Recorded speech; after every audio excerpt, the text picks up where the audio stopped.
దేవుడు అందరినీ సమానంగా చూస్తాడా అనేటువంటి మాట గురించి మనం ఆలోచిస్తే గనక 2 సమూయేలు గ్రంథము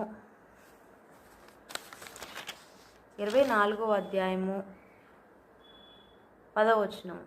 జనసంఖ్య చూచినందుకై దావీదు మనస్సు కొట్టుకొనగా అతడు, నేను చేసిన పని వలన గొప్ప పాపము కట్టుకొంటిని, నేను ఎంతో అవివేకినై దాన్ని చేసి తిని, యెహోవా కరుణయుంచి నీ దాసుడైన నా దోషమును పరిహరింపుమని యెహోవాతో మనవి చేయగా.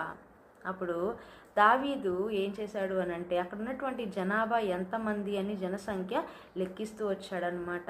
అయితే లెక్కిస్తూ వచ్చినప్పుడు అది తప్పు, అది పాపము అయినప్పటికీ కూడా దావీదు చేసిన తర్వాత దావీదుకి మనస్సు కొట్టుకుందంట.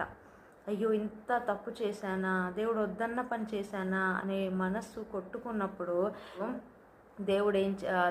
దావీదు ఏం చేశాడంటే, నన్ను కరుణించు అని దేవుడితో మనవి చేసుకున్నాడంట. అప్పుడు దేవుడు ఏం చేశాడంటే, గాదునకు యెహోవా వాక్కు ప్రత్యక్షమై ఇలాగూ సెలవిచ్చెను. గాదు అనేటువంటి ఒక దీర్ఘదర్శి అనేటువంటి ఒక వ్యక్తికి, గాదుకి దేవుడు ఒక మాట పంపించి, ఒక వాక్కు పంపించి, దావీదుతో నువ్వు ఈ విషయం చెప్పాలి అంటే, దేవునికి దావీదుకి మధ్యవర్తిలో గాదు ఉన్నారనమాట. మాటలన్నీ మనం చూసుకుంటే దావీదు చేసిన తప్పుకి దేవుడు ఒక